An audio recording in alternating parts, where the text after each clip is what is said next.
Shabbat Shalom.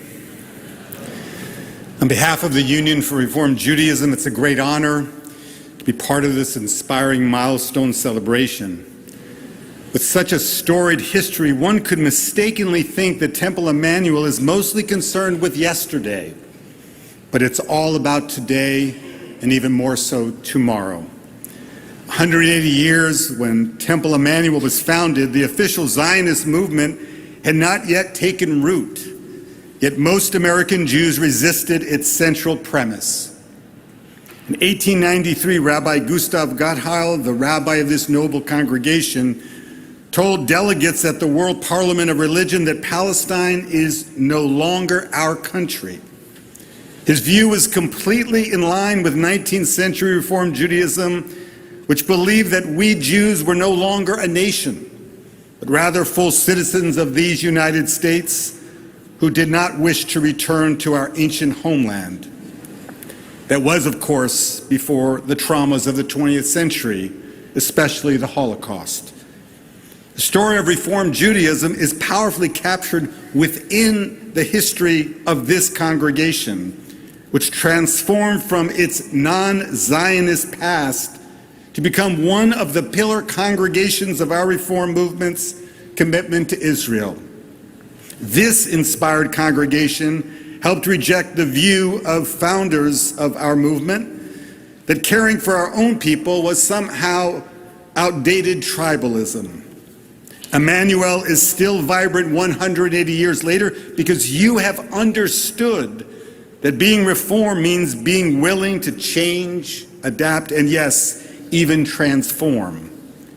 Dissatisfied by the limited opportunities for women's leadership in the Jewish world, Henrietta Zold gathered 38 women on February 24th, 1912, right here at Temple Emmanuel, to create a new organization called Hadassah. I knew that would work. I knew that would.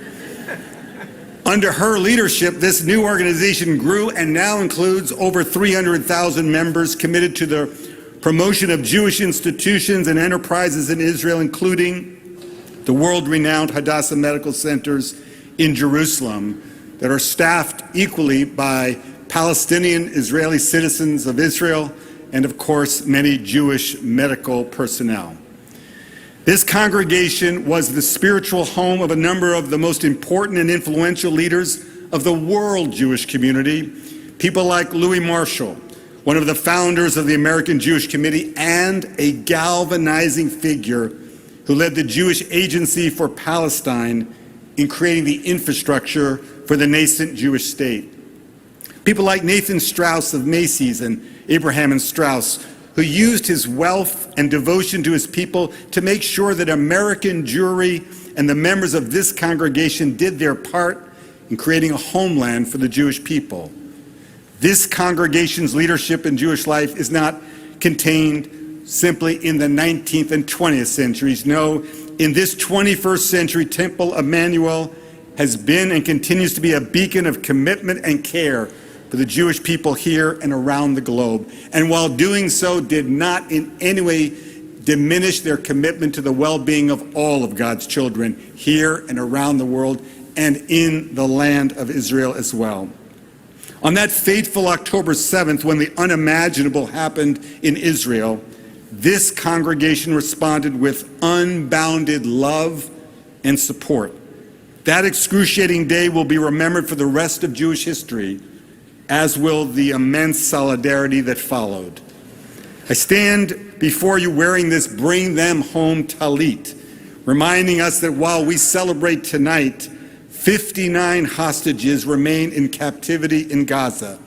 24 of the remaining hostages, we believe, are still alive. A recent poll in Israel found 69% of Israelis oppose the resumption of Israel's war against Hamas while hostages languish in Gaza. The hostages' families, many who are here in New York, are counting on our activism, and we must not let them down. Temple Emmanuel is rightfully proud of the distinguished and brilliant rabbis whose inspiration has been felt in the hearts of its members and well beyond. Your current rabbi, your current senior rabbi, Josh Davidson, is truly one of this generation's most compelling and courageous rabbis and is helping shape what Reform Judaism means for our time. Rabbi Davidson has led Emmanuel to be the congregation in our entire Reform movement that invests the most funds to grow our Israeli Reform movement. That support is not only financial. Rabbi Davidson's eloquence from this pulpit and his bold leadership in this city and across the ocean have earned him the admiration of our movement and the Jewish people. Lastly, we are in the midst of elections for the World Zionist Congress. I know you didn't all hear about it, but it's going on as we sit here tonight. It's our chance as diaspora Jews to raise our voices in support of the Israel that we love.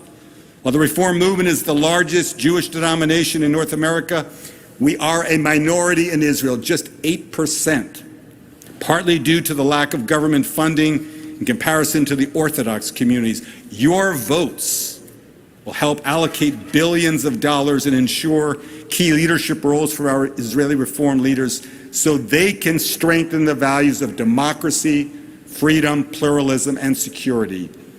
There are other slates that want to stop our growth and demonize our contemporary Judaism, but we will not be deterred. Your beloved Rabbi Davidson is one of the leading rabbis on our Reform slate, so please vote for him. Vote for him because he then will represent you and all of us in Jerusalem next October. While the state of Israel and the Jewish people are still making our way through the darkness of this moment in Jewish history, Temple Emmanuel has continuously radiated light and hope. May the Holy One shine the divine countenance upon this noble congregation for centuries to come. Mazal Tov, Shabbat Shalom.